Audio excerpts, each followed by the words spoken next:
Fellas, we are live. I wish I could say it is good to see y'all tonight, but under the circumstances, this is going to be a very heavy show because we are talking about some serious things, some serious issues that are happening in Black America, American in general today. As far as the introductions, my name is Brandon Ward. I'm Swift, they call me. Tonight I'm drinking water because I want to be totally sober for tonight's discussion. Yeah, this your boy T. I'm not drinking water tonight. I'm on that my lucky honey jack. Let's get into it. My name is CJB here. Tonight I had to bring out the Crown Royal. I feel like I articulate a little bit better when I have some whiskey in my system, so I had to bring it out. How everybody doing tonight, man? It's Jay Ward. I'm coming to you, like always, from Shreveport, and I'm drinking a Jose Cuervo. Got a little tequila in my system. You know, that's one of my favorite things to drink. Y'all don't want to see me on the gin. What's going on, family? Rob Wallace coming from Tampa by way of Bolton, Mississippi. I'm not drinking anything tonight because it's a heavy night, so ready to get into it. Let's go. What up? This your boy Crowley, aka we are our kings. Definitely gonna represent for that Uncle Nears tonight because the struggle is real. I'll say this. I just left the Houston protest. It has been a wild day. It was wild downtown. I'm going to talk about that a little bit more later on this evening. But I will say that the black people in America are fed up. They're tired. This protest happening all around the country. And it's well deserved because there has been some issues that have not been addressed in this country and they need to be addressed. I'm going to start off with a few names. Freddie Gray, Sandra Bowes, Philando Castile, Alton Sterling, Lamar Clark, Walter Scott, Tamir Rice, Akai Gurley, Mike Brown, Eric Garner, Breanna Taylor, Ahmaud Arbery, George Floyd. All these people have something in common. I'm pretty sure we can all guess what they have in common. And I said their names specifically, but then you have white people who have killed men, black men, and have walked away unharmed. You even had one white man to get a hamburger on the way from killing black people in a church. And like I said, I'm not going to say the name because they don't deserve to have their name said on this feed. But there is an issue in America when it comes to the plight of black men, when it comes to the plight and struggle of black people. For right now, I'm not going to get into a structured talk like I told y'all before. I want y'all to get off y'all chest how y'all feel we are right now in America when it comes to black people and the black men. What brothers vent too. I need y'all to vent. How do y'all see black America right now? Talk to me. Get it off your chest. How do I see Black of America? This, I whatever. feel like at this point in time, Black America is tired. You know, we are tired, we are frustrated, we feel powerless. And I also feel like, we're just tired of the rinse, wash, and repeat process. You know, it just, especially men in particular, with black men and women, especially men, we are under attack like from different angles, whether we're driving at our jobs, uh, walking around in the grocery store, just going out at night. Just we're under attack. We have to always be on guard. We have to be Stay home chilling. aware of our surroundings. We gotta know what neighborhood we driving in. We can't be driving too fast, too slow. We got to make sure our cars are in order, so there can't be a picky reason to get pulled over. It's just a lot to have on your shoulders every day. And I feel like me personally, I'm kind of numb to what's going on right now. Like I feel it, but I'm numb. Like I think Alton Sterling was the last guy that I watched being murdered by a cop. I felt like after that, I said I wasn't going to watch anything else. Like I'm gonna read up about it. I'm gonna stay on top of it. I'm gonna be knowledgeable, but I can't watch it. And it's like it just happens too frequently to the point where I'm numb to it now. Like I'm hurt. Like that guy's not gonna come home to his family and his kids and his wife and whoever is not gonna see him anymore. all because a cop abused his power and tried to flex on him and punish him. Like it's like reading the articles for him in particular. He had a knee to his neck for 8 minutes. It doesn't take that long to subdue somebody. In that same state, we had white people carrying AR assault rifles into the Capitol building, and they pushing the cops, and in the cops' face, yelling and talking and fussing, and don't shit happen to them. So it's like when you see that versus how they're treated versus how we're treated, it's just frustrating. But one thing in particular, I want black people to know, it's like, and it's just me, I'm speaking for myself. I feel like black people are all we got. The term people of color is a laughable term. It is not people of color. It is black and black only. We can't rely on Latino people. We can't rely on Asian people. We can't rely on Korean people. It's just specifically black people. But the tough part about that, all skin folks, not kin folks, because you have the black people that tap dance for the other side. So it's a frustrating ordeal right now, and it's kind of tough to organize and strategize and do what we need to do to progress. Yeah. One of the things you said was frustrated and powerless. When I was downtown at the Houston riots, just looking at the people, how they were shouting at the police, how they had all this frustration and anger in their voice. And you see the tweets from people that say they shouldn't be rioting and looting. But if you go down there and see these people, they talk like you're not going to tell them what they shouldn't do in that moment. Like they're tired and they're fed up. They feel like what you just said, frustrated and powerless. So I'm going to go to somebody else. How do you? One more thing. I want to talk about that riot and looting piece. Mm-hmm. I feel like rioting and looting is what made America what it is today. You can take it back to how they took the land from Native Americans. You can talk about the Boston Tea Party, how they basically fought off the English and became independent and all that. It just I can't stand when people say that those billion-dollar corporations are not hurting. They're gonna write that shit off. They're gonna get reimbursed from their insurance company. They're gonna move on. Gotcha. Yeah. Go ahead, Jay. We're kind of getting leave soon, so go ahead and talk to him. America was built on violence. To go back off what Corey was saying, let me just say this: what it's going to take to wake up other races to what we're doing, which this has really gotten a lot of attention, but I hope it lasts, is the perfect victim. And there's no such thing as the perfect victim. Okay. And it doesn't matter if that man was educated and everything, it still wouldn't matter because we don't know his education. They didn't know his educational background when they had the knee in his back. So don't tell me that, when you think about a person being the perfect victim, what is it going to take? A preacher or something? Then they'll go dig up stuff on that person as well. So there's no such thing as a perfect victim because it shouldn't be any victims at all. And I had a black person to say, why are we so upset? You don't even know that man. And I said, well, it could have been somebody that you know. It could have been your uncle or your daddy or your brother. We have to stop turning the other cheek because we don't personally know that person, because we've all been through personal things that affect us when it comes to racism. It could have been me. So, I feel like this. We have to become organized. And there are a few things that I think that we can do that will help us become more organized. And we have to communicate. Our ancestors, our predecessors, organized entire boycotts with no cell phones, no internet. They did it by word of mouth, and they did it by newspaper articles and just communicating with each other on foot. Okay. And I did hear some ridiculous rapper say that Rosa Parks could have taken a cab or some bullshit that I heard. I'm not going to even get on that, but that's how out of touch these young guys are with what happened. My grandmother is 95 years old. Okay. She remembers this. I'm going to take it a step further. My mother was born into a segregated school, and she was 56 when she passed away. So that wasn't a bunch of years ago. That was a few years ago.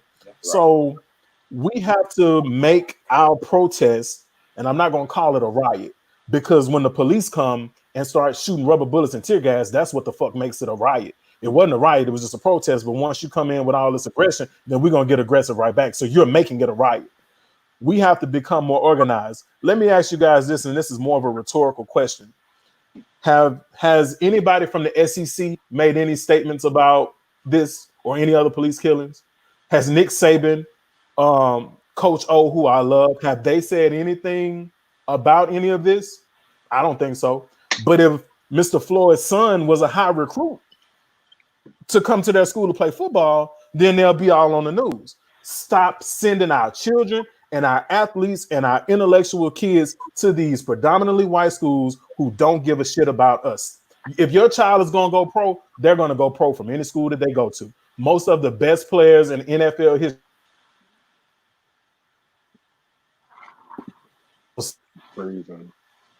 Dang. oh, they're going to pay us, right? An $80,000 a scholarship. That's not enough. That's not enough. Bring your talent to our schools, and the main argument that they have is that at a small school you're not playing against top talent. Well, if all the talent come to the black schools, then there you go, problem solved. The starting left tackle for the New Orleans Saints went to University of Arkansas at Pine Bluff. If your talent is enough to be in the NFL, they will find you. I also want to say this: the other argument that I've been hearing, which is bullshit, is black on black crime. There's no such thing as black on black crime. Let me tell you why. It's just called crime. Criminals commit crimes every day. So usually when there's a black person killed by another black person, one of them, or a lot of times both of them, were involved in some sort of criminal activity. It wasn't an innocent person. That's just unfortunate. Here's the difference. Every time I look at my check stub, it's taxes that come out of it. And those taxes have paid the salary of the police officers. So I'm not going to pay your salary for you to treat me one way and treat the other people a different way. If you're going to treat me differently as a police officer, then take less money out of my motherfucking check. Mm-hmm. So I feel like you have to be balanced on that. We can't control the amount of money that's going to come out of our check. Our taxes, our money is being spent and is taken out of our check against our will. So we should be protected by the police. We shouldn't be afraid of the police. They should show up, and we should breathe a sigh of relief against the criminals that are committing those crimes.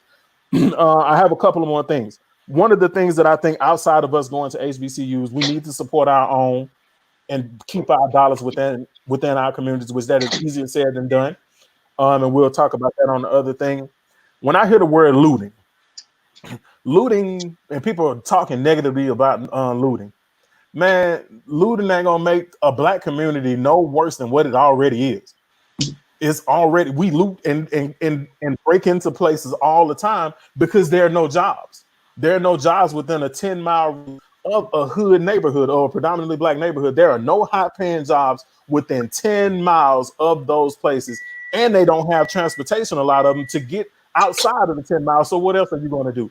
Commit crimes. So I think one of the things that we should really focus on, because the police ain't going nowhere, let's have a mixed patrol unit where it's a black officer and a white officer, or don't have two buddies on the same route and they best friends and they have the same ideologies, because they're going to think the same. So we need to, if not, let's focus on community policing, which I know some areas try.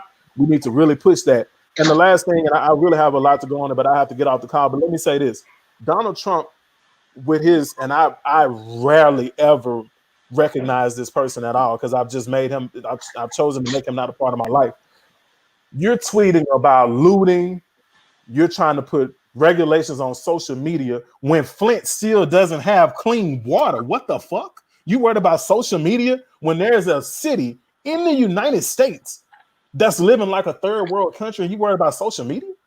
Come on, man. It's stuff like that, I'm not a Joe Biden fan, but like Corey Brown was saying earlier, I read one of his posts and he's talking about you have to vote for the lesser of two evils, but let's put pressure on these politicians. They ain't gonna save us, but we still need to put pressure on them. We got to save ourselves. Make them come groveling back to us, okay? But we still need to go out and vote. We can't sit this one out, but we have to vote in general elections as well, and so that we can have people on all levels and we can have a judge in office that's not going to throw the book at us because it's, you know, we're his constituents. So we have to be able to do that. But and I'm dropping a piece on Monday. I wrote this piece a couple of years ago about police brutality, and it's crazy that the piece is still relevant.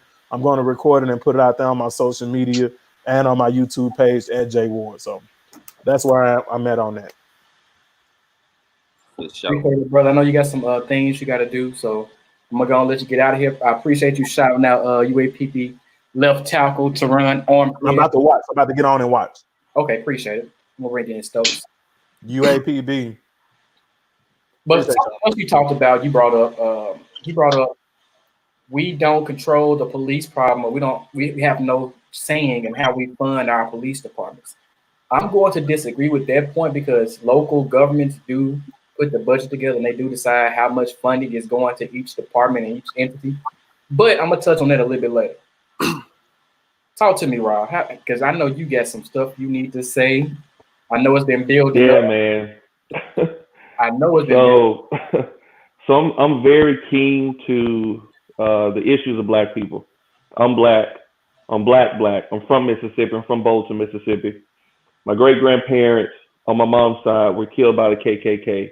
The KKK chased my grandfather, my mom's dad, out of Mississippi to Chicago because they were going to kill him. So there's no way that I have empathy in my heart for people that look like me.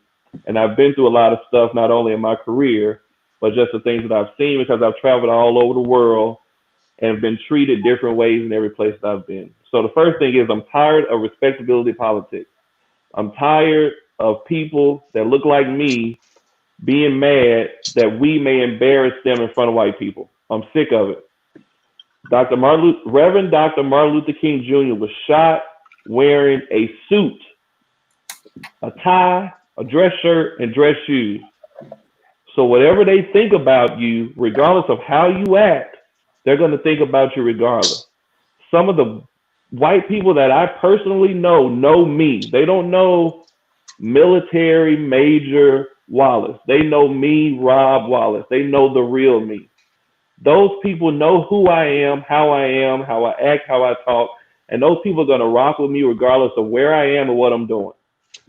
People who don't respect you and don't see you as a human will not see you as a human being because you got on a suit, because your pants are up on your butt, because you speak proper, and because you're not tearing up a neighborhood. So we got to get away from that. We got to stop that mess. We have to look out for one another, and we also have to hold the people in our lives accountable. We have to hold the people in our lives accountable. If someone is connected to me and they say they're connected to me, then they need to be connected to the stuff that I care about. That means they need to care about me as well. They can't just rock with me when stuff is good, and then when stuff is bad, I don't hear from them. I've had 2 chief warrant officers on my Facebook that I know personally that I deployed to Iraq and Afghanistan with, both white men who have been posting multiple times about what's going on in this country, about the killing of that young man, and about stuff that affects me as a Black man, my Black brothers and sisters. That's the people who I rock with. Those are the people who I rock with. I do not need sometimey people, or none of us need sometimey people, white, Black, brown, whatever, in our lives who are not focused on the stuff that affects us. This thing affected me so bad when I saw the video. I made a point to myself, and it's something that I need to tell all Black people. We need to stop watching these videos of ourselves being killed on live television. We have to also tell people to stop reposting those videos because it desensitizes us to seeing our faces and our colored people on the TV getting killed. And so we're going to start treating each other like other people treat us, as if we're not human. The main focus of this thing is to dehumanize Black people so there's less empathy when we are killed, or when we are beat up, or when the police do something to us, or when someone else kills us, because they have no empathy or compassion for us as people. You cannot march or riot or protest for anybody you don't have empathy or compassion for. This is outside of the biblical realm. This is outside of the religious realm. All humans are born with empathy and compassion. Somewhere in their life, they lose it based on what they see, what they've heard, and things that they've been taught in their house. If you don't have empathy and compassion for seeing someone killed on national television, then you're just a lost cause. There's nothing that I can tell you or anybody that's black can tell you to make you see our side. So we need to stop wasting our breath trying to show people that we need to live and that our lives are worth something. All lives matter is BS because all lives can't matter until Black Lives Matter. This thing has been rotating in the media for years. All lives matter. All lives in the United States or in the world can't matter until our lives matter. Until you care when something happens to us. Until you're on your social media making your voice heard when someone tracks us down and kills us, or when someone is tracking down that black young lady and they're racially profiling her, or when you're at your job and you see the white boss talking about the black woman because she's too angry or she's too boisterous. All of this stuff ties into one another. It's been very difficult in my career to relate to a lot of people because most of my bosses have been white. And so that's the issue that you run into in all walks of life. You run into it in the NFL. That's why you don't have a lot of black coaches, a lot of black GMs, because all of the owners are white. And so they like to pick people that remind them of themselves. You're not going to pick a black person that reminds you of yourself. And so it's an automatic climb up a hill constantly, trying to be 2 to 3 times better than the person that's next to you just so you can get your foot in the door. So it's a frustrating, extremely frustrating thing to try to be 10 times better than everybody just to run right beside them. I'm raising 4 black boys and 1 black little girl into this country. If nothing else happens out of this whole thing, I don't care about the protest. Burn it all down. That's how I feel about it. Because people in this country are going to think what they think about you regardless. Regardless. And so what I say is until the majority of the people, not just black people, understand that black men and women are being killed, murdered, racially profiled in this country every single day, until the majority of the people realize that this is just going to keep rinse and repeat over and over and over again. Until we do something. So what I would also say to my black brothers and sisters is to look into getting a therapist. That's on my checklist. I got to get me one because this stuff messed with my mental to the point where I couldn't even sleep Tuesday. And so I'm pretty sure that's a lot of other people's experiences because it's a constant struggle of double talk. You have to be one way when you're with your homegirls or your homeboys, and then when you get to work, you got to put on this corporate face and then be somebody different. No one else has to do that but us. Nobody. No one has to do that but us. It's a mentally draining thing that a lot of people just don't get it. So that's I'm done. Yeah, when you said no matter if you're wearing a suit, it don't matter. I remember me and my LB Vaughn was driving through Louisiana to go to a step show. We had on shirt, tie, we listening to Maroon 5, like we, headed to a step show, and the police pulled us over and racially profiled us for absolutely no reason whatsoever, asked if we had drugs and everything else in the car. And it's tough going through that every day, and not only going through it, but realizing that you're going through it every day. It's tough. Stokes, how do you feel about what's going on right now in this country as it relates to black men and black women? For me, it's very challenging because being typically the only person in my environment in a office setting or in a school setting, I'm usually one black out of 300 or 400, sometimes even thousands. And it's very difficult having to be the black translator for an entire culture when there's so many different facets to us. And personally, I had to explain to a friend of mine earlier who has a black son, and just try to explain to them what they will experience as a young black man. Being a black man in America is like reliving through a Holocaust every day. Every day you're in fear of, am I going to upset the wrong person? Am I going to be unjustly imprisoned?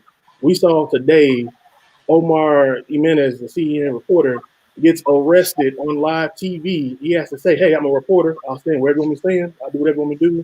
I work for CNN. You're okay. You're on the arrest. What did I do? Can you tell me what I did? Couldn't get a valid explanation. He gets arrested. The right person calls and gets him out an hour and a half later. He's back at work before lunch. Like, this is the type of life we have to lead every day, and it's normal for us. And now that this is being publicized, because it's always been happening, it's like other people are shocked that this is our day-to-day experience. So trying to explain the black male experience or the black experience in general to a majority person that hasn't had to live this, seeing this is traumatizing to them because they can't hide from it anymore. It's forcing them to accept what's happened to minorities and deal with their own issues in terms of why is this black person left this white person, like to logically come up with a reason, and they find that they can't come up with one. To work in an environment where that is their norm every day, where there was more hell raised about not being able to go get a bagel 2 weeks ago from their favorite coffee shop than it is from 3 or 4 black people being killed in the last 3 months, on public TV. There's something wrong with that from a humane standpoint. So for me, having to live this every day and then translate it to people, it's tough. It's very tough. So not only being the only person in the room, but working in a corporate setting, Sure. and you're the tallest person in the room. Exactly. And you're the darkest person in the room, and you have a beard that just makes them even more shook. You know what I'm saying? It's like, I know exactly what you you'll mean. be surprised how many looks that come my way. And so being that I live out here in San Diego, it's a different paradigm. At first, when I was in the South, it was like, oh, you play football? Who'd you play for? Now it's in the military. You can't just be black because your job brought you out here.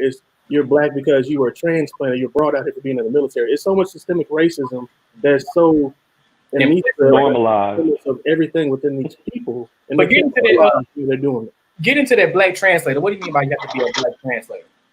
Okay, I have a lot of friends that are white or different races outside of black, and they come to me to ask me to explain to them, so what do you think about Kanye? Or what do you think about this? As if I could automatically know the viewpoint of that person because my black skin helps me download their mentality. And it doesn't work that way, right? So having to explain to corporate America where, I'm a black person with advanced degrees and I'm in these settings where people from all around the world communicate and they don't understand black culture, I gotta find a way to educate them on situations like this and how it's offensive to us without offending them. It's like, what kind of crap is that? Like, I have to tell you why I'm hurt without offending you. But have they ever asked you a question about the issues in the black community, or is it just, oh, let me ask them a question about the culture to try to get on this good side? Do they really care? Appearing to care? I feel that there is a mix. Some people that really have gotten to know me as an individual seem to show more care. I've had people tell me, "Oh, you're not one of the scary black ones, or you're one of the good ones, or you're black, but you're not black." So therefore, all cold, man. And I don't think I ain't never had nobody bold enough to say that to me. I'll say that. I guess I walk around with a natural mug. So people be more afraid of me than anything. I don't think nobody bold enough to say some shit like that or ask me what I think about Kanye or what I think about, this like controversial black people that's in the news. So I will say that I haven't seen that side. That's very fortunate. That's wild. T, I see you beard. I want you to what beard? To talk to us. How do you feel right now? Man, this is our safe space supposedly. Brother, too, get it out. Yeah. So when do we ever just get a chance to be? You know what I'm saying? Like black men in America, when do we have a chance to be? We go to work, we gotta put on a face. We come home, you know what I'm saying? We could be kind of normal, but then, we got spouses, girlfriends, and all that. Like, go to church is a different type of situation. Like, when does the black man have a chance to just be? You know what I'm saying? It's like it's always a scope on your back, bro. It's like you could be the most innocent person, and the next thing you know, you are a hashtag. For sure. Why don't people understand this? Like, I know people say PTSD, like post-traumatic stress, bro. I can't name the number of times I've been pulled over, fit the description. You know what I'm saying? Even if I remember one time I just left from an interview. I was looking for an address. I pulled over on the side of the road in I think like look up on my phone or whatever. Police pulled up on me, bro. I'm full suit, tie, everything. Search the whole truck, tear it all up. 4 police cars, thinking that somebody just dropped off something to me, bro, because they made a U-turn in the area I was in. Like, when can we be? I buy my car. The first week I get my car, no tags on it. I'm pulled over. I got all my paperwork. A black police officer still say, I mean, That's what I mean. it ain't in the system yet, so I don't know nothing about that. All right, bro. Okay. So that's what I'm saying. I didn't watch the video, bro. From I just couldn't watch it, bro. Like Corey said, I haven't watched the video, man. I couldn't watch that video. One, because I heard that he was on the video crying for his mama, bro, and that fucked me up, bro, for real. So I just like, nah, you know what? I'm not gonna watch that video. But 46-year-old man to scream for his mother, bro, that ain't good. Exactly. So I could not watch the video, but I just think that at the end of the day, it ain't fair, bro. Like, for real, it's not fair, bro. Like, I pride myself on being black. I think we are the most powerful race. I think we are the most powerful people. I love being a black man in America, but it's not fair that we can't just be, like I said in the beginning, we can't be, man. It's like we got systematic racism, systematic oppression, and all of that. But besides that, you always on go. You know what I'm saying? I went to college. I did what I supposed to do. I got a job. I got my degrees. I'm got a family. I'm doing what you're supposed to be. I'm doing what you're supposed to do, and I still have a target on my back, bro. And that's not fair, man. You know, so. See, what's the frustrating part about it? You have to walk around like nothing's bothering you. Like that's the most frustrating part about it. You can't afford to have a mental breakdown carrying that load on your shoulder. It's like you can't, and the reason why I say that because you don't want to let the people who want to see you fall see that moment where you just weak. So you have to just continue to carry that on your shoulders. You have to continue to like just move forward and progress through it all. And that's why it's important to have a tribe. It's like, we have all the group chat. Everybody have their friends to vent to. It's just important to talk to them every day on a regular as a man because sometimes it's the only person you might have to talk to. Some people are not fortunate to have that lady to vent to. And I think having your lady that you can vent to is very important, but everybody doesn't have that. So it's important to have a circle of men you can vent to about what's going on and just do the best you can and like keep a level head because you can't afford to mess up. You can't afford to lose your cool. You can't afford to just have a moment where you're off. You have to always be on. Yeah. Like if we react to police like that, like you said, like every one of us has got pulled over in a situation where we know we didn't do shit wrong. We was just targeted because of the car we drove or the area we was in. We couldn't afford to just lash out and talk crazy to the cop because if we did, we probably wouldn't be here to this. So it's a lot to carry on your shoulder. Man, I got one to support what you're saying, Corey. I've once, when I was in high school, got pulled over. It was me and Billy and Kyle in the car. We had a mutual white girl. She had a white girl friend. She was a friend of ours from a neighboring school. A cop pulled us over to ask her if she was okay because she shouldn't have been in the car with 3 black men in high school. And then to go from stuff like that. I got pulled over again. The cop asked me if I have guns and dead bodies in the car, and he pulls me over and calls 3 other cops just to search through my car. He luckily, since I know, you know, how to handle myself with the person, that tried to be as polite as I could, which is something that's unfair in itself. They left me the heck alone after just asking me a bunch of stupid questions, and they went on about their business. But it's a lot of intimidation factors that people do just to try to get under our skin, and we have to live this every day as black men and not carry that trauma or negativity to the next relationship or friendship we have and be normal. So it's hard to really go through crap every day and then be normal the next day. Yeah, it's rough trying to, because that stereotype that's attached to black men. For sure. Know that if you get aggressive, multiple police officers, multiple stereotypes attached to black men. You know that if you get pulled over and you're not in the wrong, but if you get aggressive, you still may get shot.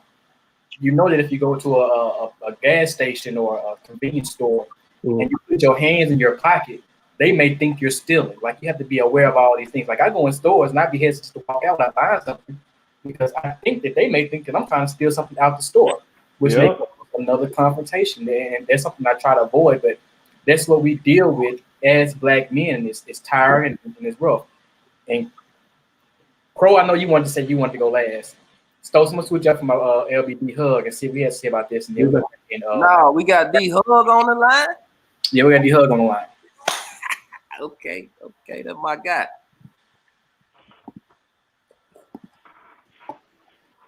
So my brother, what up, fellas? How y'all doing, man? Good evening. What's up, brother? What's going on? What's up? Long day of work. Long day of work. I understand. Introduce yourself and talk to us. Where do you see us right now? How do you feel about the current situation of Black America? Number one, like everybody said, of course I know the title say D Hub, but it's Daniel Huggins. And just jump right in because I know I don't want to prolong the time as well spent. But I was actually just talking to somebody, and I said, I might have people that may disagree with how I perceive things and how I look at it and my view of what I see. I think it was T Hearn. I think it was your question that you basically said, when would a black man ever be able to just be a black man? And with nothing attached. That was you? And I commented and said never.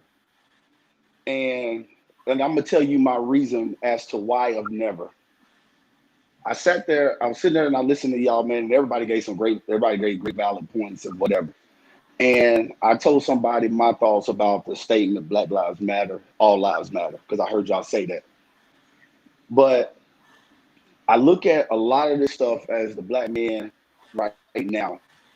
And I look at posts of what people put on Facebook. I see a lot of posts of people saying, and mind you, I Christian background, parents are pastors coming up in church all my life. And that's what I know.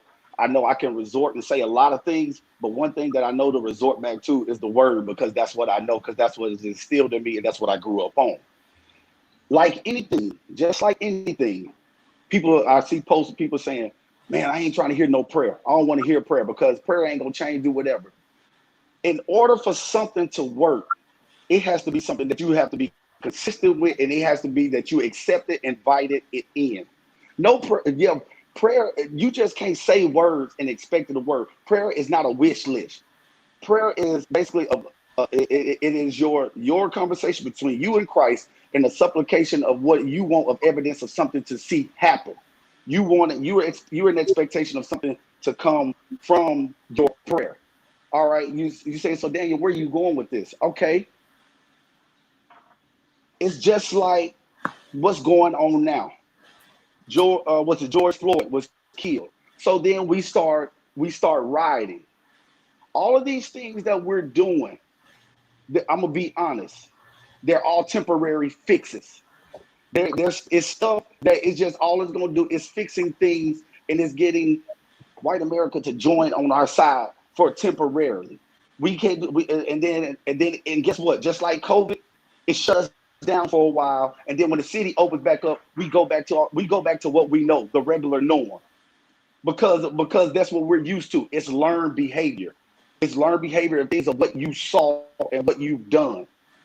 With the rioting stuff, I'm gonna be honest. Okay, we heard Martin Luther King. He said, basically with the rioting, it's we are fueling. We're doing it because we haven't been heard. So we're basically saying that, hey, that with this riot now you can hear me. You can hear me now. If I burn something, if I tear something up, if I do this and I do that. Okay, so but how long does that last? That's the question. And then they jump on the bandwagon with us, and then all of a sudden, okay, so then we start getting them on our side. But my question to us is, we saying Black Lives Matter, all lives matter, but we still yet killing each other. So when does it matter? It matters when they kill. It's okay for us to kill each other, but it's not okay.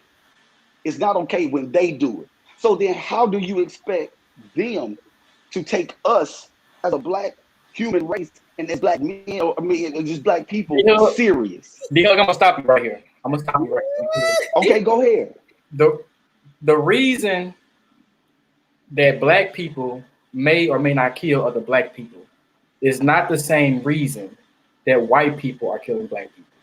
Okay, it's not the same reason.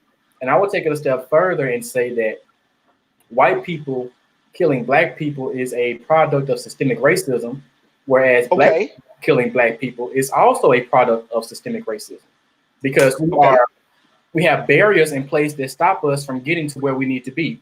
So the only thing we know to do is to resort to violence or resort to getting it by any means necessary.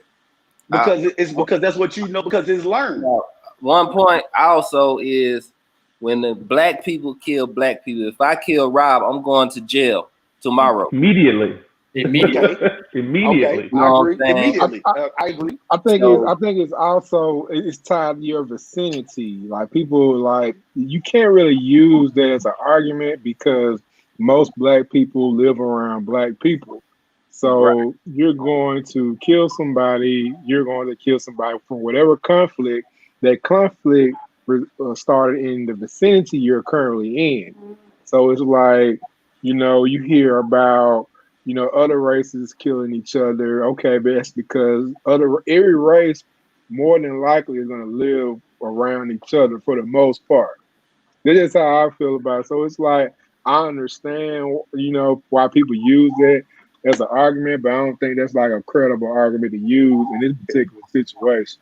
Yeah, only because of the simple fact that if you have, like, say for instance, if you have an argument with a Black person who y'all go to a Black-owned club, so you have an argument with this person, and it spills out into the parking lot.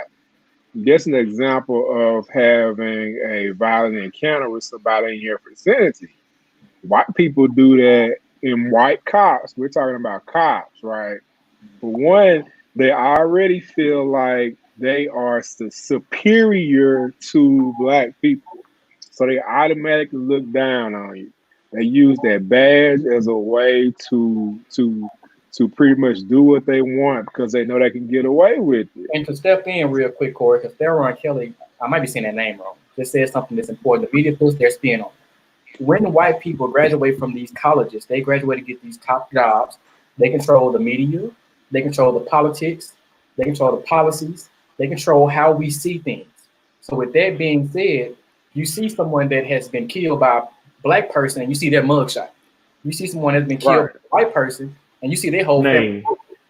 You see their family photo. They have everything. A family photo. Everything. That's representative of systemic racism and building implicit and explicit bias in these communities to see a Black person as negative no matter what he does, no matter if he's wearing a suit, wearing sagging, he's Black, so he's in the wrong. Whereas if it's a white person, they are in the right no matter what they do. And which is back to what you said. What's in a person? I would love to change that. I want to change it. This right here, this is a great way to start by communicating of changing that. But I know it's like, okay, if you're reaching just one person, okay, that's great, that's amazing. But the simple fact, my question, so now I raise the question of that is, then will that identity of us, do you think it will ever change? Okay, And if you think it will change, when will it change, and how will it change? And that's because honestly, personally, I don't think it'll ever change. So, and the thing is, regardless of a shirt and tie, a hoodie, or whatever the case may be, I feel until you dead and gone, or regardless of how you leave this earth, it's one of those statements that you got to get in where you fit in as a black man. It's never going to change, like you said. And we had this. Me and you had this conversation. We had this conversation as far as like, you know, working in corporate America. I mean, we both said we're not changing our appearance to make another race feel comfortable. They're either going to take me where I'm at or I'll work somewhere else. We can't be concerned about how the majority looks at us. That's like, we can't be concerned about that. Like Rob said, it's like, it's politically correct. We can't be concerned about that. We can't be concerned. We ain't doing stuff for you to like us. We doing stuff to do what's best for our situation. I don't care how, you know, a white person looks at me. I don't care how an Asian, a Latino, I don't care. That's not my concern how you look at me and what you think of me. It's about how I move and what's best for me. So I just feel like so if you keep that mentality, so if you like, my thing is I love that mentality. What works for me, I got to do what's best for me in that mentality. And I'll go back to what Swift said when they graduated college, knowing the mentality of what they have already been subjected to, say that what they can control. So you got your mentality of saying I'm gonna do what's best for me. And they already are saying like I got what I mean, like I control your future. I control your outcome of what happens to you on this job, and potentially because of the connections, I can control what happens to you on your next job. So my question is then, so when do you come out of self? So when do you come out of it and start to see the light? Well, it's basically having to. I think that we have to first realize there is a problem, and I think that's the first step to solving the problem. If you look at how we've been socialized to think about ourselves and our people, and Crow, I'm about to go to you now because I know you've been waiting for a minute. It's an issue. If you look at the doll test that was conducted in the 1940s, when you had 2- and 3-year-olds being asked out of the white doll and the black doll, who's the good doll, who's the bad doll? They've been socialized at an early age to think a certain way about black people, and that has carried over to what we see now. Black people and white people alike may see stereotypes against black people, and until we recognize that, we can't solve it. But once we start recognizing it, we can start working towards solving that issue in the black community as far as those learned behaviors that you were hitting on. And D-Hug, I'm gonna wrap you up. Crow, I know you've been waiting, brother. I know you about to lay it on. You good. Hey, I'm about my brothers then, so definitely. After you come on, I'm gonna bring on Michael Brash so we get his viewpoint from his viewpoint period. But hold on, Swift, and Mike is police. Can you let him introduce himself to you? I just gotta say that, bro. That's really important, bro. He got a good angle. My boy is educated. All right, man. He ready. Crow, talk. T-Herb, jumping the gun. All right. Ice. First off,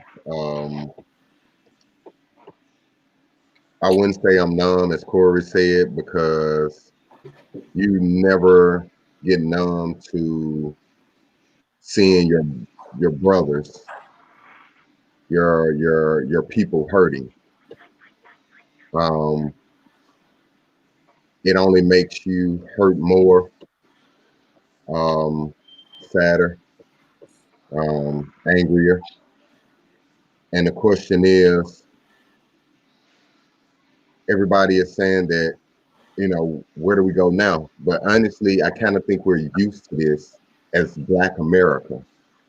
Because if you go back to history, as we all say, go back to the slavery and all of this, you've had leaders over the years, white America either jail them or kill them, and then we rah, burn it down, tear it up, and then we get settled again, and then we're back at the next generation, and here comes the next leader coming along, and then they take that leader from us, and it's rinse, repeat, recycle. And the question is, What generation? Are we going to be the generation? Is our sons going to be the generation where we say, fuck it, we built this motherfucker? We either burn the whole some bitch down, not part, but the whole some bitch down, or either we sit down at a table as a collective, organized unit. We send state representatives of black people from each area, not your senator. We sending Marcus from the west side of Jackson, of Mississippi. We got delegates coming, and like you say, it has to be word of mouth now. It can't be social media. They already infiltrating. If y'all want to be real about it, let's be real about this. Let's stop burning. We done burn, we done march, we done did all of that. We know they're gonna kill our leaders. They're gonna come after our leaders. So they walk around armed with no problem. Let's learn the laws, because Huey P. Newton, what he did when he saw somebody getting arrested, because I definitely look up to him. When he saw somebody getting arrested or assaulted or being harassed by the police, he would read the penal codes out to make sure that they stay within their rights of searching our people, us. We need to learn the law also within our states, within our cities. Yes, I've been pulled over. Before I learned anything when I was young, riding around foolish markets, yes, I had my car stripped, searched, knee to the ground. They told my brother when we was riding together, they was gonna tear his ass from limb to limb. Dead serious. But once you educate yourself, they gotta stop right there at your license. And then you can proceed and ask them questions. Because once you've allowed them to ask what they're supposed to ask, and you comply and give them what they need, from there, you can protect yourself. We have to stop just going live and saying, oh, you see this, you see that. We have to really put those cameras to real use. While saying, oh, you see this, we need to be quoting the laws to them. We need to make sure they stay within their range. Stop screaming at them when we seeing them beating up our people. No, let's go ahead and come out there as a mass and work as a unit. But I'm not going to preach long. My point and what I'm getting to is, let's stop talking. Let's stop riding and marching and protesting, and sit let's your do ass something. down somewhere And educate yourself. collectively with everybody on your street that you call your brother, your homie, your sister, your gang member, your cuz, your blood, your folk, your El Rukin, your whatever it may be. And let's protect ours. Protect your family. Protect your neighbor. Fuck that Pookie owe you $5 over some drugs and this somebody else got some Jordans this week and you didn't get them. No, you need to be worried about everybody on the block not eating next month because Trump may cut some shit off. Or the Republican Party may do this. Let's get real about it. Let's be self-sufficient. Go buy you some seeds. Grow you some tomatoes. Go hunting. Everybody got somebody in the country. Go fishing. Go fishing. Like, let's become self-sufficient and organized and be accountable. Let's stop pointing the blame finger and saying, hey, black on black crime. No, let's step up and really stop some stuff. If you want to be real about it, it's okay to be to have a dispute or an argument with each other, but it needs to stop right there and use your mind and use your words and say, hey, how can we compromise? Because we have a bigger picture that we're trying to paint and get to, not just for yourself, but a lot of us black men have kids and we're showing them wrong. And yeah, it's a few of us showing right, but hey, let's lead right. I got a little son and I'm sorry. I'm sorry. Forgive me right now, God. But I promise you, I'm a revengeful person and I'll leave it at that. And so what I'm getting to is let's gather ourselves as a community as a whole and let's stop the bickering. Black queens and black kings, let's push all this aside that he ain't treat me right. We can't trust each other. Let's come down and sit down for the greater good of us. Let's stop all these IG wars and these Twitter wars and all this foolishness. And let's get a real goal at hand. Let's get black people goals because we don't have a true culture. We don't have any of that in America. But let's get on that as a whole. I'm done. And with that being said, D-Hug can bring you back in for a closing if you stick around. If you got to work, and I'm about to bring in Michael Braxton so he can give his 3 points. I was at the Houston protest today, and I was on Facebook Live. And I actually talked to some protesters and police officers.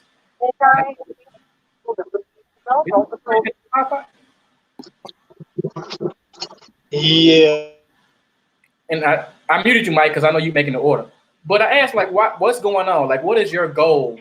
What's the reason you're here right now during this protest? What is your objective? What are y'all trying to do? And he said, well, we're trying to make sure that nobody gets hurt.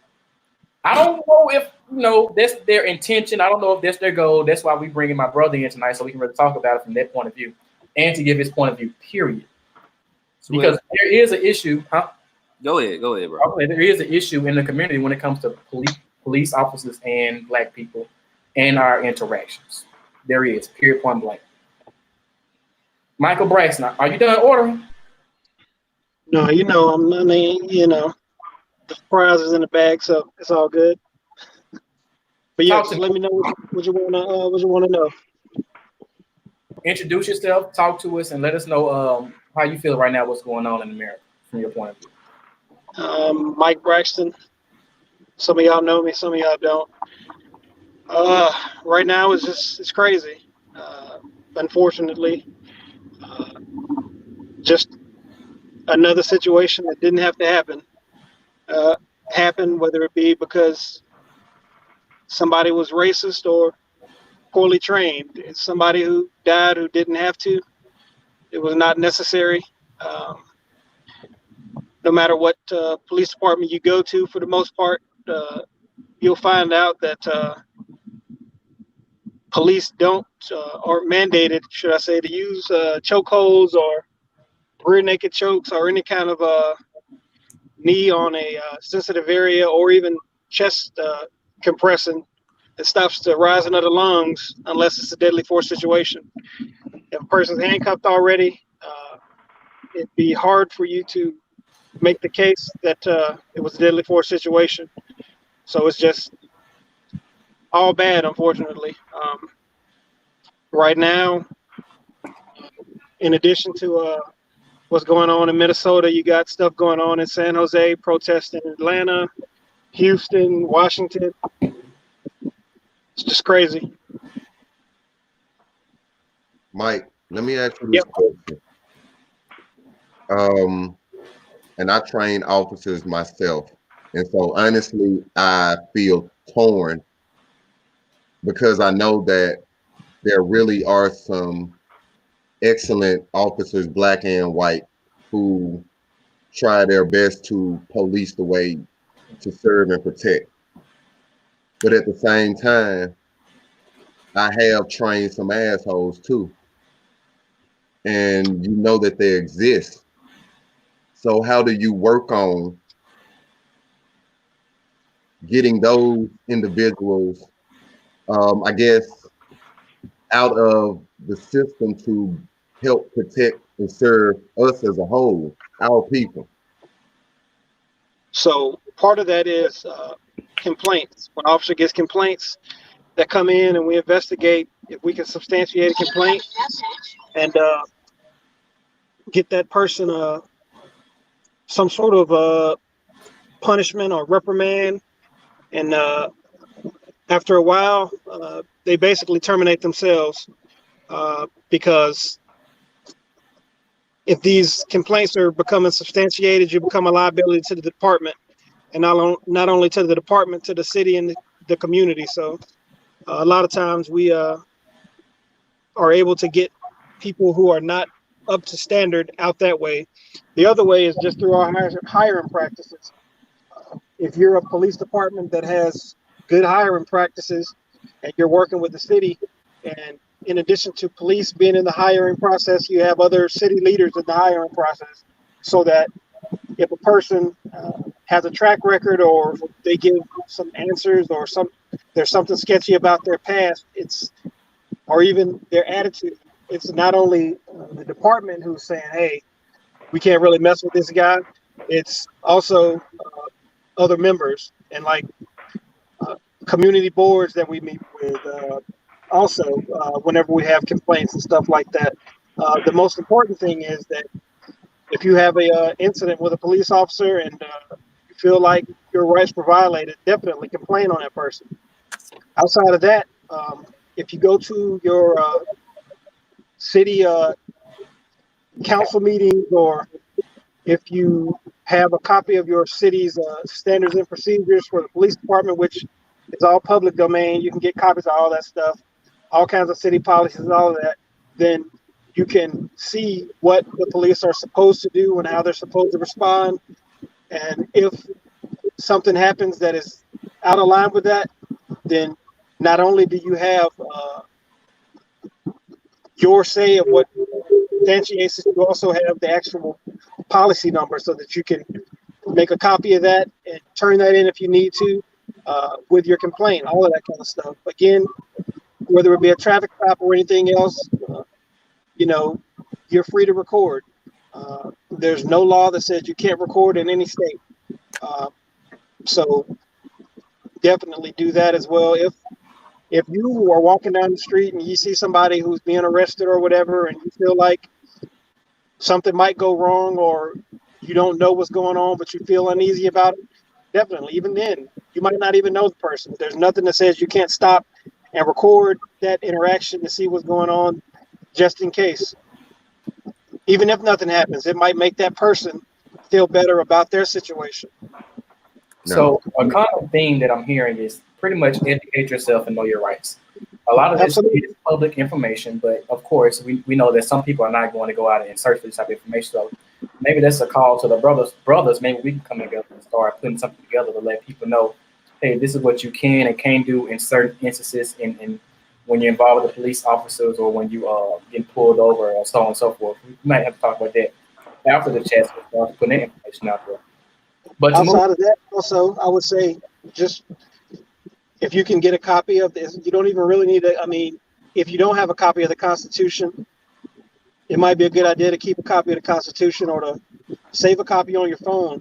But even just the Fourth Amendment, any kind of laws or findings by the Supreme Court or even state Supreme Court in your state as pertaining to the Fourth Amendment, search and seizure and all that kind of stuff, it'd be a good idea to keep that kind of stuff on hand and to familiarize yourself with it. If you have brothers and sisters and family members who you worry about, y'all can get together and familiarize yourselves with all of that kind of stuff. Absolutely. I might start this. I got Swift. I have one more question for Mike. Being black law enforcement officer and constantly being stigmatized for having a uniform and being black in that uniform, how do you cope with that, and what do you do to make sure that you are doing your part, not only just for everybody else community, but literally for the black community? So for me, I have a brother, and me and my brother are basically day and night, but my brother would constantly get in trouble with law enforcement where we're from, whether that was fair or unfair. In a lot of cases, it was unfair. Even past that, as an adult, like, for instance, during Hurricane Katrina, my brother was arrested for allegedly assaulting an officer, which didn't happen. So I had to come down where we live, trying to get him out. Now, there's no power anywhere or anything like that because of the hurricane and all this other stuff. Then we got people saying that my brother was assaulted and beat up and all this other crap. And I'm trying to come down and get these folks to let me see him because my mom had already went down. And, you know, I figure, all right, well, maybe if I come down from the standpoint of an officer, maybe, you know, we'll get some sort of respect. But, you know, still nothing. Couldn't see him. So I had to get a copy of the report after the fact, after my brother got out, a whole bunch of stuff. But just seeing what they had, I knew right then and there that it was bogus, and I knew the case would get dropped, which it did. But to that end, in those situations, something happens, whether it's my community or another community, people want to vent, right? So if somebody comes up to me and says, well, you know, fuck 12 or whatever, that's fine. It's absolutely fine. People have the freedom of speech. They can say whatever they need to say. I understand that when stuff happens, it might not be directed towards me, but it's directed towards what they see as police, right? Because a system. When something happens somewhere else, whether it involves you personally or not, you still might feel affected, right? As a part of the diaspora, right? The culture. Yeah. So it's not for me to dictate to somebody how they should feel or shouldn't feel. So if somebody wants to have a conversation, I'm down with having a conversation with them. If somebody wants to yell at me, cool, they can yell at me.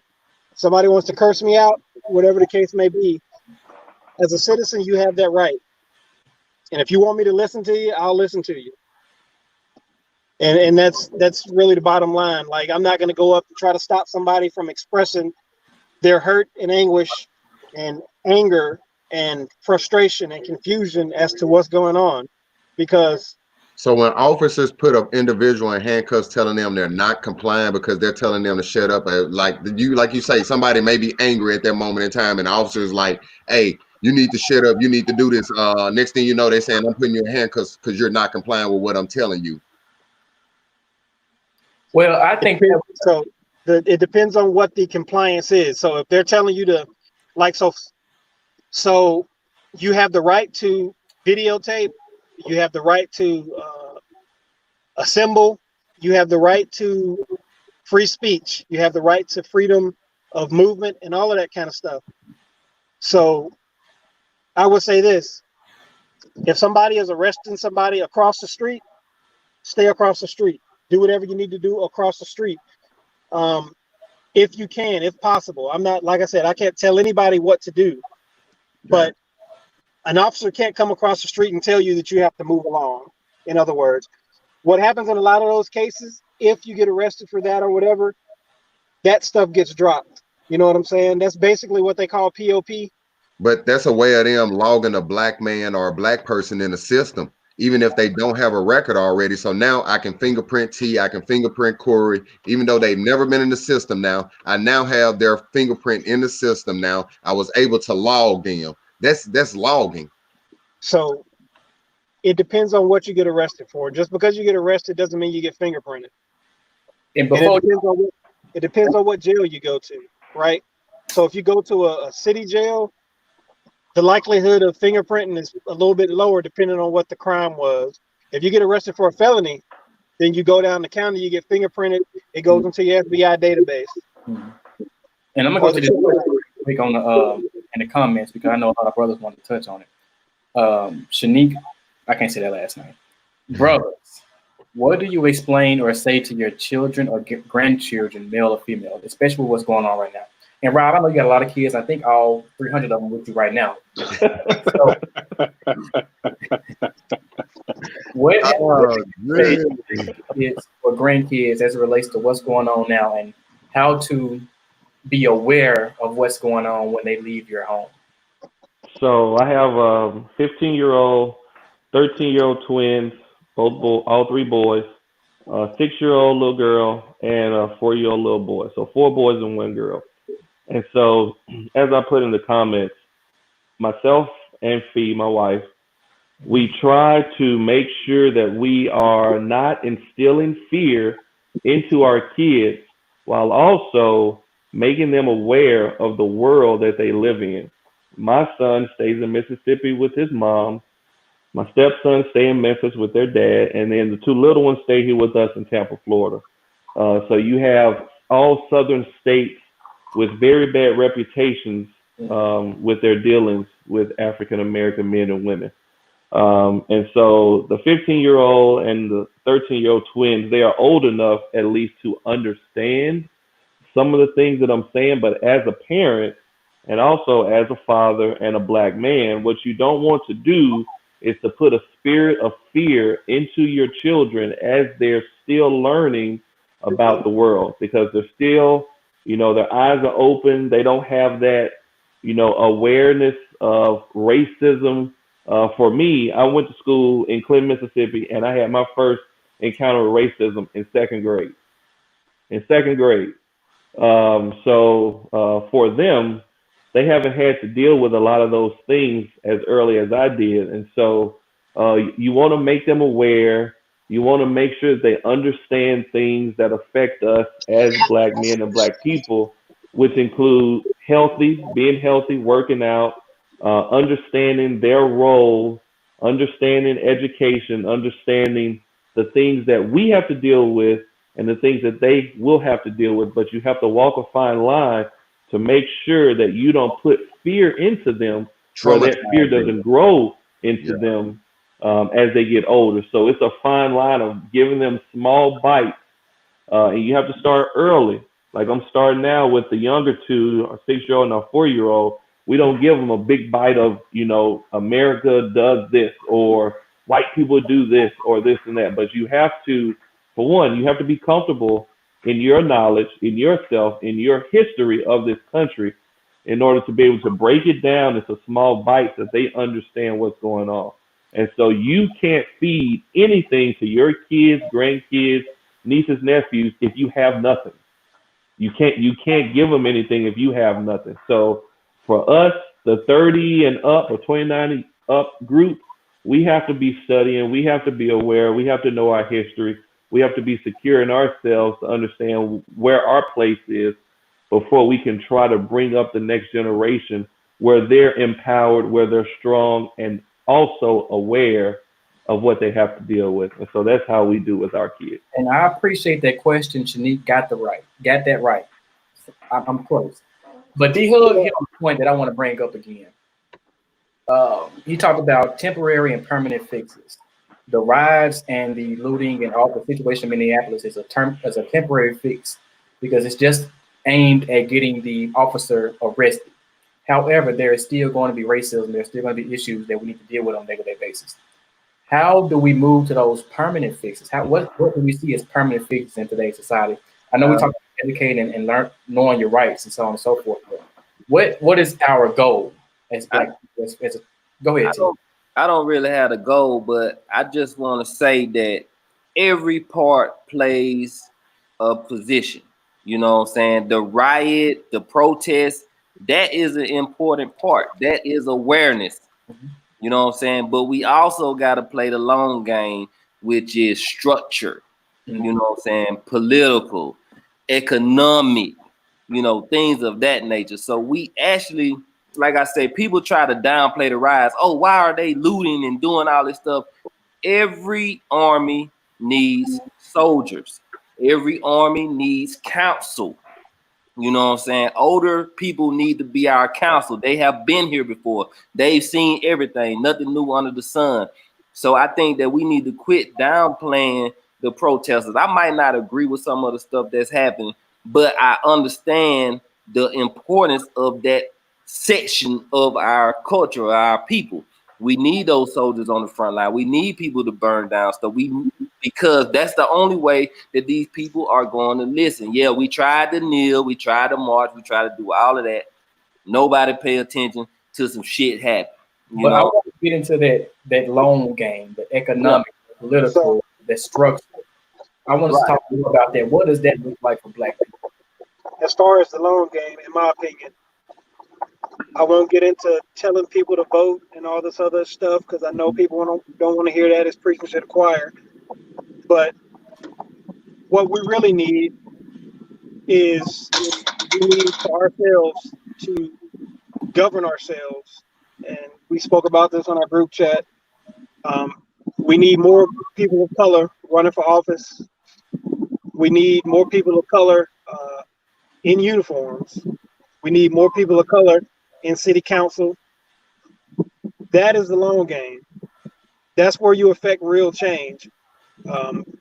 We need to start looking at it like service, just like when you turn 18, you have to sign up for the to just in case there's a draft for the military, selective service, and all that kind of stuff. We need to look at it like that. Dedicate yourself to being of service to the community, because the only alternative is that some outside faction who has never lived in your community, who's never been a part of your community, who's not going to be a part of your community, who doesn't necessarily care to be a part of your community, is going to be policing your community. And so who knows your community better than you? Who knows the people in your community better than you, and who cares about them better than you? And it might not be for everybody, but sometimes we have to look at it and say, all right, you know what, this might be something that I need to do for myself and my people to even go down, fill out the application. Because in the long run, the long game is to replace the people who might be of detriment to your community with people who are agents of change for that community. The more people who look like you, the more people you know, the more people who even live in your community who have kids that go to your school or they go to your kids' school, the more people who support the basketball team, the football team, whatever, the church that you go to, all of that kind of stuff comes into play. Because if you have a police force that is a part of the community like that, I know everybody in my community, there's going to be a less likelihood that ridiculous stuff like what happened in Minnesota happens. Because I know this guy, I grew up with this guy. There's less chance that this guy's going to do something to me, and there's less chance that I'm going to do something to this guy. And on top of that, I'm not afraid of the people in my community, right? I grew up with them. Somebody from the outside who's been watching Minister Society or Colors and that kind of stuff, who have never really met anybody black or Hispanic or whatever. That's what they're basing their idea of who you are on, what you look like on, what black people are like from, because of that. And we know that's all bogus. They don't. They think that, oh, look at this, this is real. So when they come out, that's what they're looking for. I saw this on a movie. I saw this and that and the other. And so for me, it's a job of now I got to educate these people who are coming into the community who may have misnomers or misgivings about what the community is, so that they understand, nope, the people here are just like the people where you grew up. Despite any kind of socioeconomic differences or color differences or even language differences, the people that live here are just like the people you grew up with. The same respect you want to give your grandmother is the same respect you need to give somebody's grandmother over here. The same way you need to treat a person here is the same way that you would want your brother or your cousin or your dad to be treated if they got pulled over in your neighborhood. And right? Go ahead. No, I was gonna say this. I'm gonna switch off of Stokes real quick. We definitely need more people of color in our neighborhood, but not the Van Jones or the Candace Owens. We need people that look like us, that look like us, that have our they don't like right to make the close city. Talk to me because I got to bring in D-Hook too. What's the long game? What does the long game look like? We talked about the economic, we talked about the political, getting people in our neighborhood to be on these city councils and run a police officers, the police forces. What does the long game look like? How do we get this permanent fix for our society? For me, the long game is multifaceted. We talked about learning laws, beefing up your knowledge, voting. We talked about all this stuff. We also need to talk about mentorship, advocacy, having champions in certain arenas in terms of your profession and employment, investing, home ownership. This is how a lot of the American dream was translated from generation to generation because they have hard assets like real estate. So, we talk all the time about investments, retirement, 401ks, which different, mutual funds and index funds we should go into. What are we seeing the best rate of returns?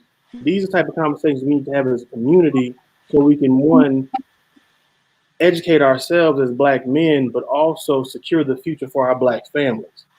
So until we change our financial situation, how can we help others? If you look at a situation like an airplane, they say you got to put your mask on first before you can help your neighbor. Mm-hmm. So how do we help each other in the long game if we can't get past day one, year 5? We got to look ahead, and we struggle with that as a community. So for me and mine, I definitely want to make sure my friends, family, and close loved ones are knowledgeable about investing. Rob, what does it look like for you? So I hear what the brothers are saying. I agree. Home ownership, investing, mentorship, bringing someone up behind you. But I'm pretty sure a lot of you all have been paying attention to the news because you are aware they are still trying and attempting to create voter suppression across the country. Why? Why would they be trying to suppress the vote of the minorities, especially Black people, if Black people don't vote? There's a reason for that, because everything goes back to voting, who makes the laws, who votes on the laws. A lot of Black people don't own things because they have not been given the resources to do so. They have not been given the resources to do so because they have been systematically blocked from doing it. A lot of us on this chat are the first people from our generation or our family to graduate from college. Why is that? Because a lot of the people before us couldn't go to college because they weren't allowed to go to college.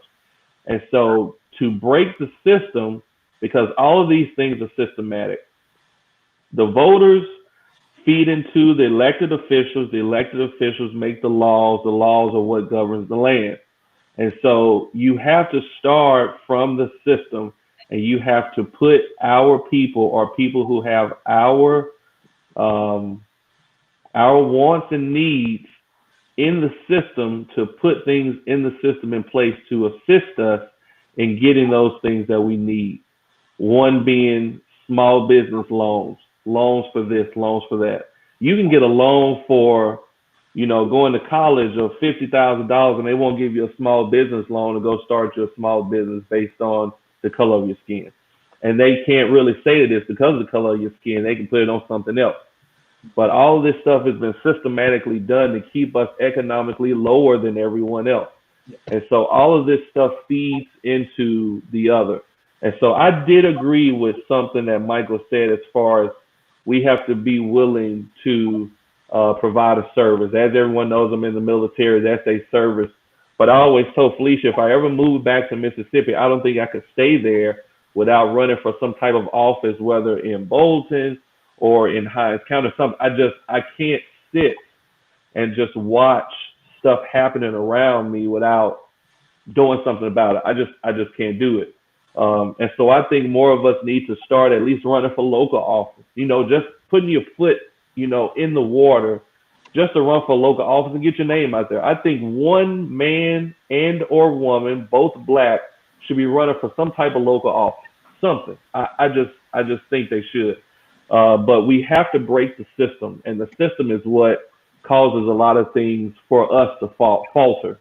Most of us on here, we drive nice cars, we live in nice neighborhoods. I have 5 kids, so I can't live in a bad neighborhood because I need a 6 or 7 bedroom house wherever I go to.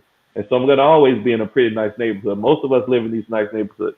But we have to think about the people who don't live in those nice neighborhoods, and those are the people who we have to fight for, because we are only as strong as our weakest link, and our weakest link are the ones that, are on government assistance, that aren't getting the help that they need, and those are the same neighborhoods that the police are terrorizing. Hey, Rob. So I think that's where it has to happen. Before you chime in, Rob said start voting for these people and start running for office. My classmate out of Jackson State, Lafayette Brooks, is running for office in Mississippi. I'm not sure what he's running for, but y'all check him out, Lafayette Brooks. Also, somebody else said, why is so many black people in Mississippi, but it's a red state?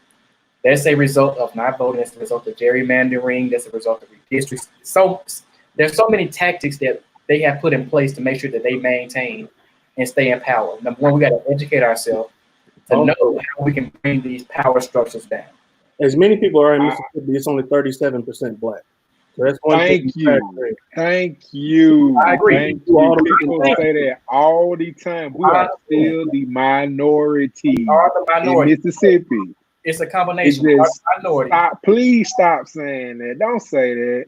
You have black people that don't vote, true enough, but most of the black people out here do vote. You just have more on the other side. And it's also, you already have the ones that are just flat out racist. They're not voting for nobody black, period. But you also have the ones that vote for the best situation for their financial pockets. So they probably, it's a lot of people who are Republicans that couldn't stand Trump. They did not want to vote for him. They talked about him in the media, but when they saw how he was moving, they jumped on the Trump. They probably still don't like him. But to your point, we are the minority in Mississippi. Right. And gerrymandering limits our vote even more. Correct. So even if they were the majority in Mississippi, like they kind of do in a lot of districts in Texas, and I think in North Carolina too, I think they have it split between a street in North Carolina A&T to where their black vote isn't much. But they have made it to where our black vote really is minimized regardless of how many people are voting regardless, period. Crow, go ahead. I mean, you had we were talking about the long game. And first off, like I said, Huey P is one of my guys. Definitely, he said laws should be made to serve the people, and the people should not be made to serve the laws. So with that being said, I'm gonna go back to, like Rob said, either we got to start running for office, or either we got to start now instilling in our kids, because along the way, because the long game really is not us anymore, it's our kids. Either we're going to start back instilling in our kids that education is the way, their reading is the way, and basically raising our helping raising everyone else kids.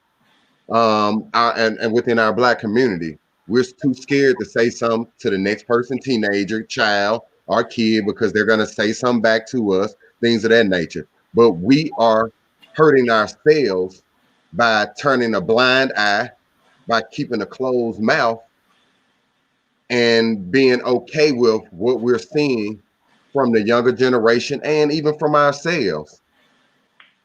So the long game will never stick, will never hold, because we don't police ourselves. We don't hold ourselves accountable, because we are afraid to say something to the next man, to the next woman, to that person's child. And so the long game will never work if you're not telling at least 90% of the classroom to sit their ass down. You're going to sit here and learn. And when they say, I don't care about you calling my mama, they mama shouldn't have nothing to say when you get in their ass. Or whoever shouldn't have nothing to say, because they know it's bigger. It's what everybody listen to, all this rap music nowadays is bigger than that. You know what I'm saying? As 2 Chainz then would say.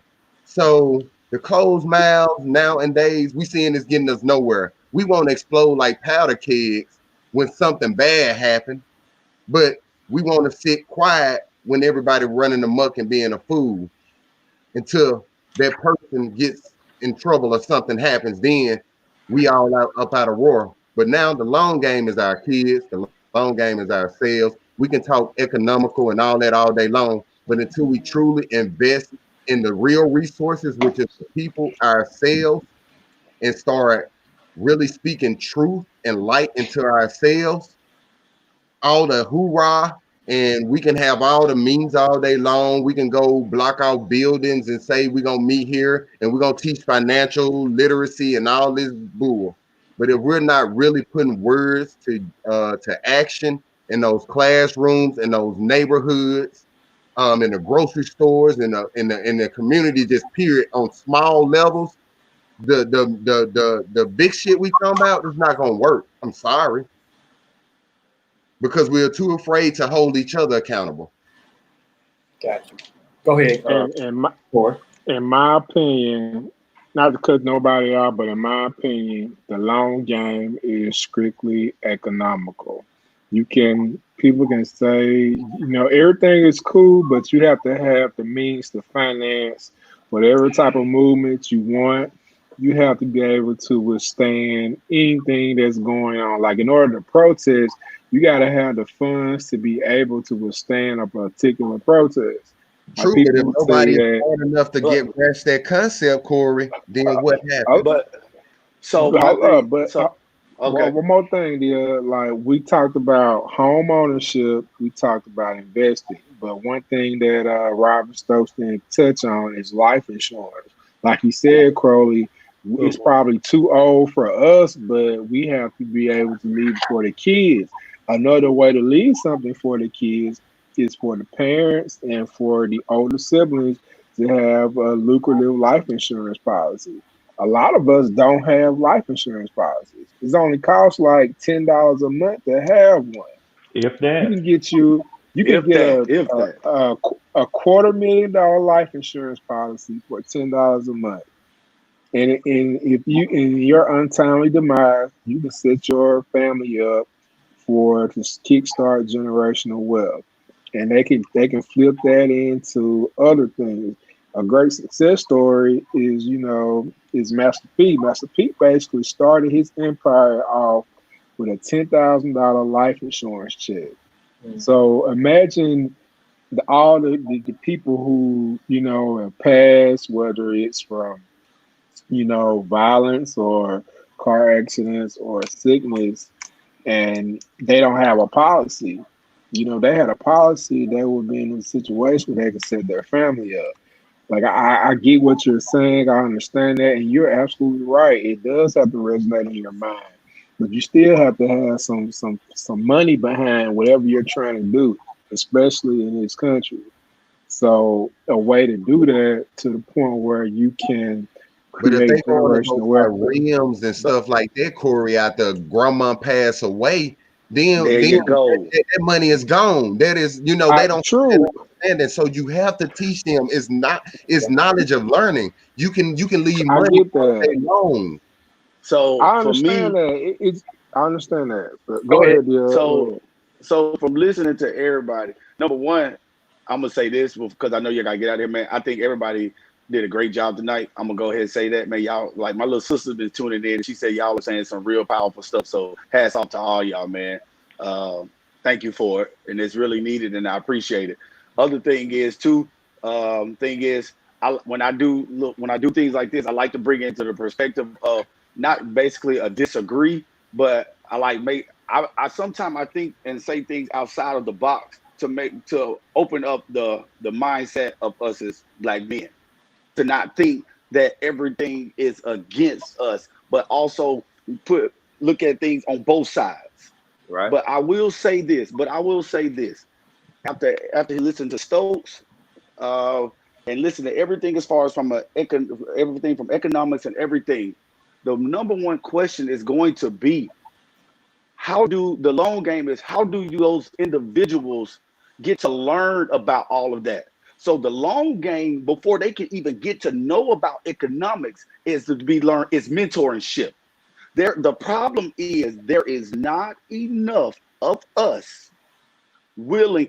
I hear what you're saying. Like if I'm gonna move back to Mississippi, I'm gonna take office and I'm gonna do this. Okay, but the thing is, if I'm gonna take office, the first thing that I'm gonna do is underneath me, I'm gonna demand the men, black men, to start forming some form of mentorship to teach other young men so they can learn about investment, so they can learn about insurance, so they can learn about economics as a whole. Because of the simple fact of the matter, I go back to what Crowley said: when you have bad money management and you look and see what's on TV, you resort back to what you know. So when I get a $10,000 check like Master P, I'm trying to get rims. I'm trying to get the latest J's. I'm trying to do this. I'm trying to because I want to please I want to please somebody who sees me, because everything now is all about the status quo. It's all about what you got.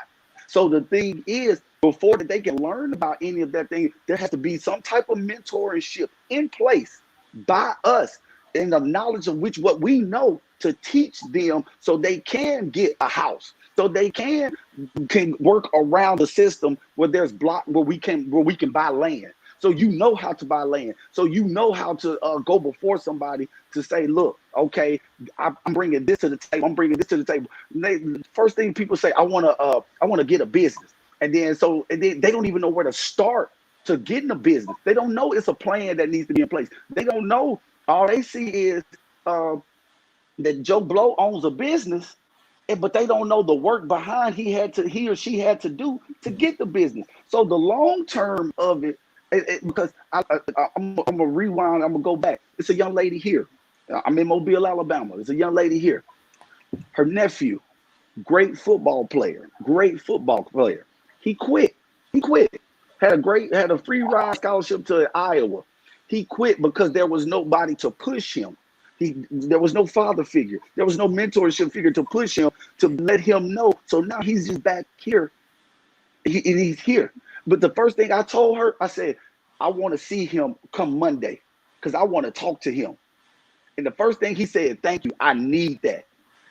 So the problem is they need it, but we're not willing to put forth the effort to sit down, because guess what? We too busy. We always too busy. And then when somebody dies or get killed on the hands of something else, then now all of a sudden we want to speak out. But the thing is, it can be prevented. A lot of things that happen in life are their preventive measures.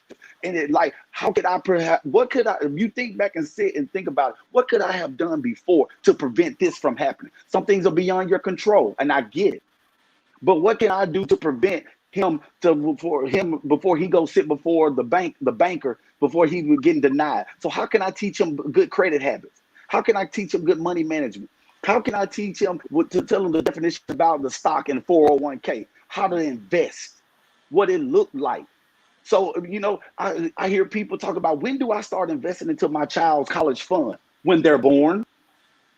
That's when you start putting it in. Yeah, before they're born. Before they're born. Okay, okay, I agree. Have kids. Let's be real. Before they're born. With all I that don't have kids. We might need to start brothers mentor too, and put our money where our mouth is, and start the call. And that's what the thing is. I agree. It's like it's either put up or shut up. I'm gonna put it this way: if you're in the Jacktown, holler at me. I go to definitely gonna be going to Henley Young Detention Justice Youth Center. Any black males, come holler at me. You know they need it. Young. It's all about mentorship, man. Like so serious, because the simple fact, after listening to everybody on here talk, the knowledge is there. But who are you sharing it with? And I'm talking to me. When have you taken the time to sit down and teach it and give it, instill it into somebody else? That's a fair point. Like I talked to my nephew the other day.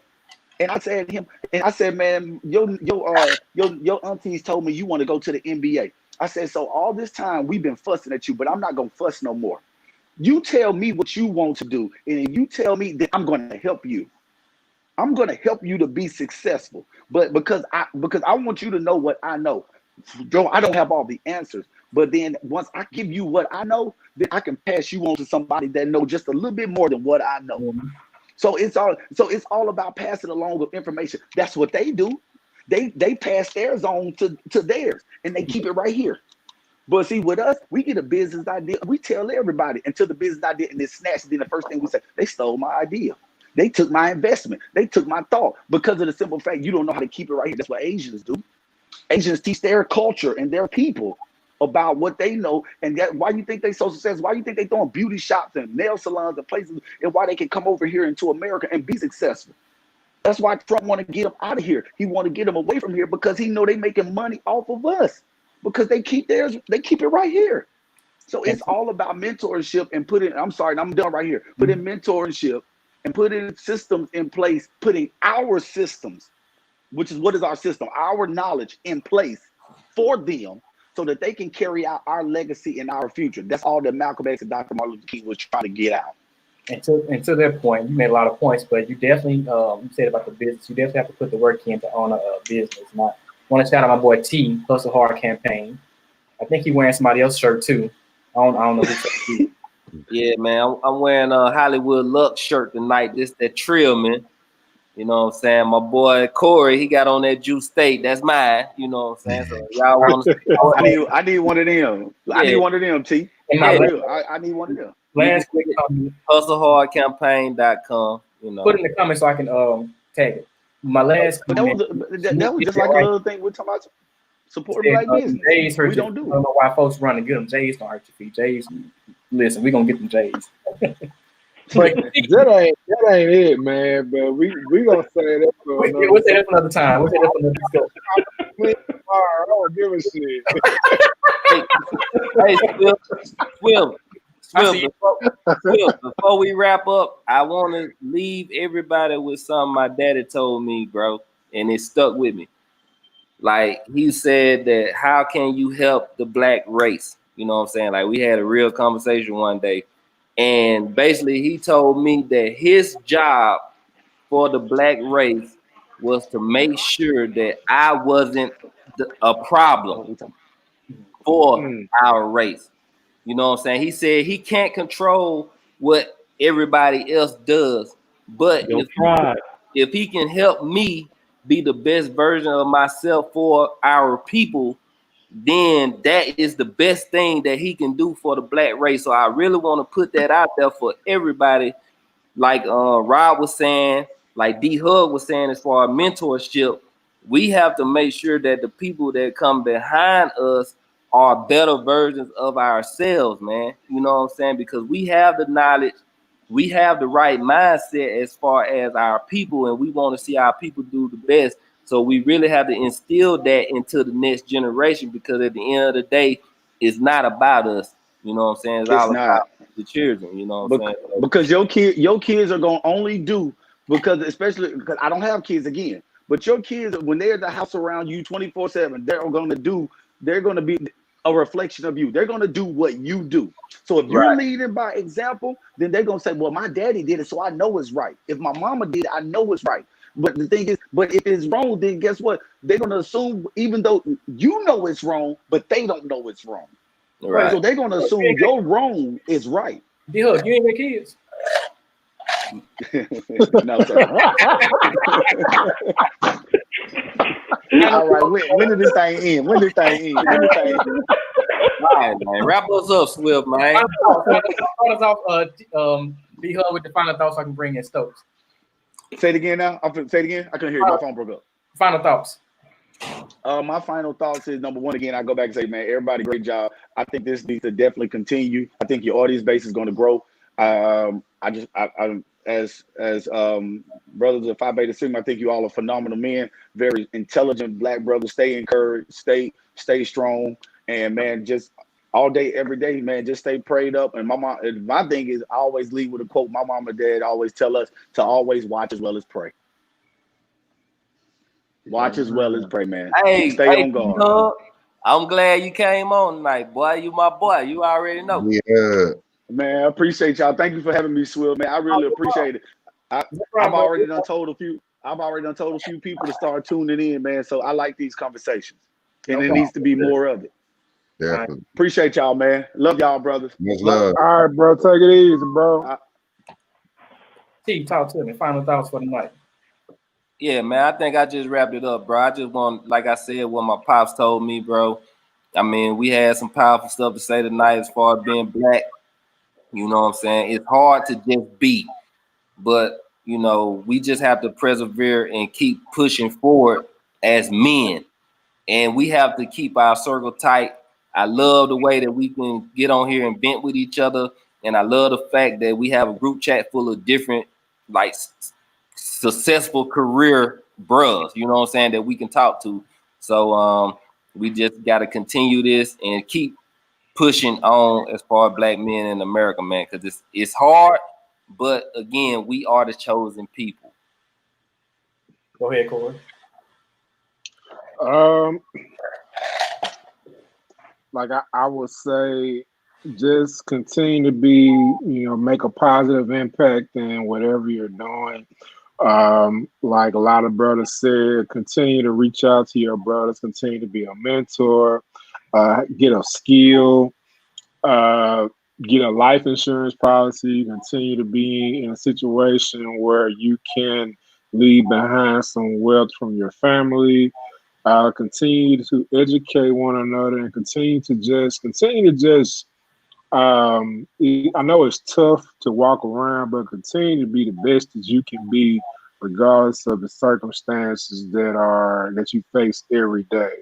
We're built for this. We can take on whatever is thrown at us. We can take it, and we can move forward, and we can persevere.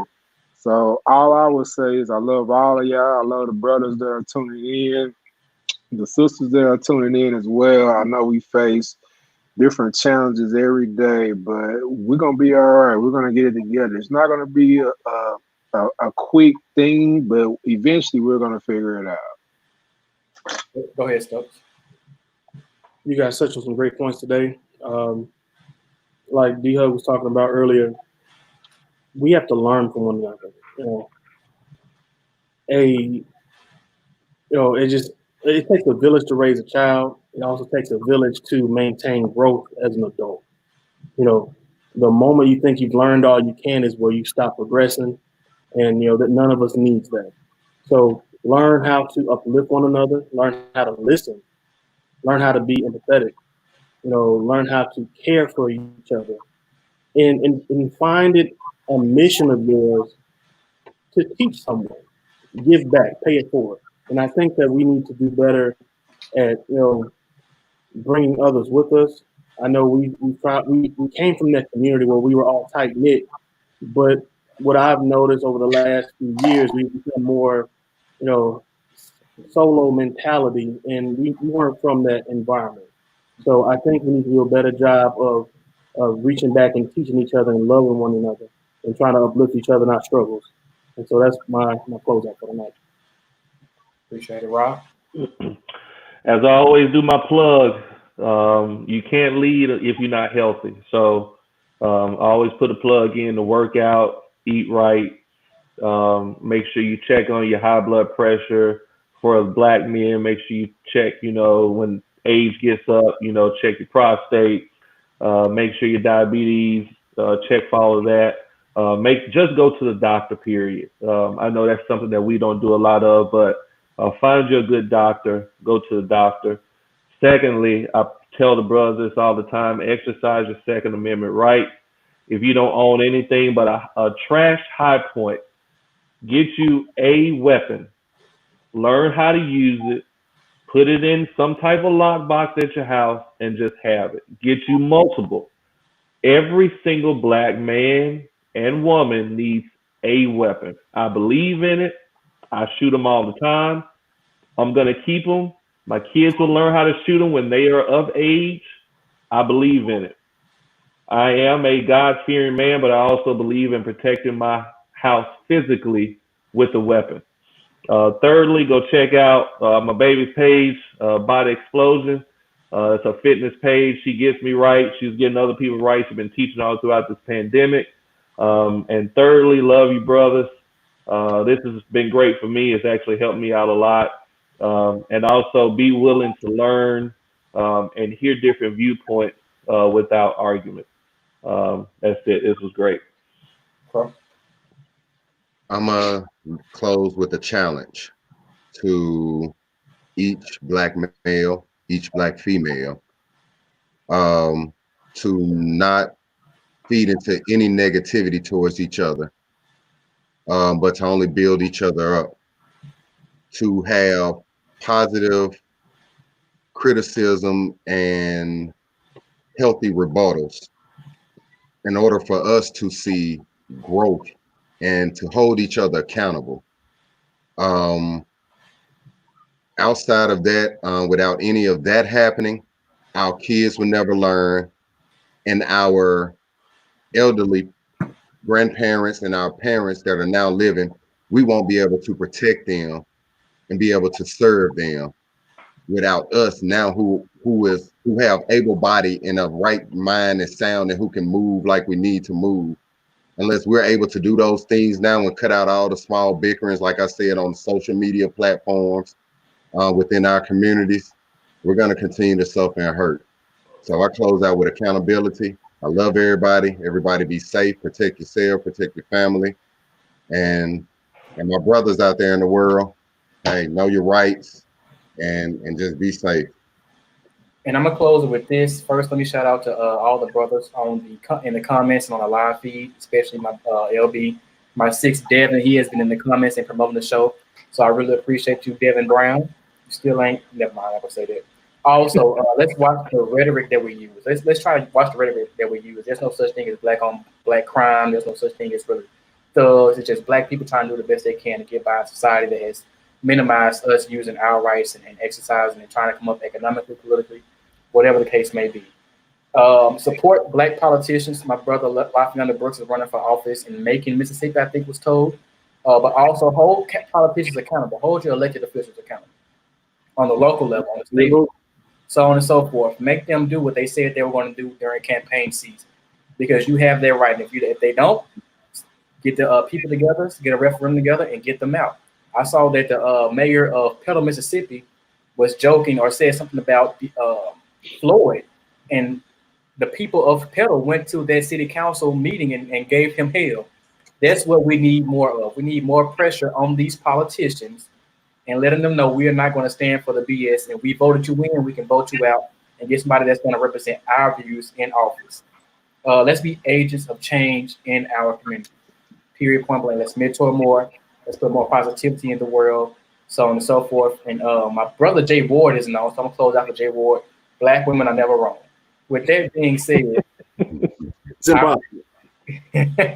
I appreciate everyone being on for tonight. I know it's been tough. There's uprisings all across different cities in America. We have to be cognizant of what we say and what we do.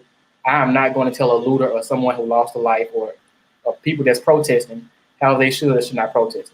If you see the anger and frustration in these people when they are in these cities, you will understand the reason that they're doing what they're doing. I'm not going to tell them what they should and shouldn't do. Period, point blank. And that's pretty much it.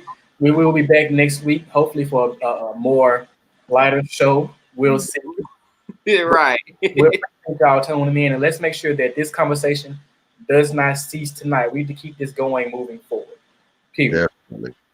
And with that being said, I bid everyone good night. Y'all be safe, protect each other, and love each other.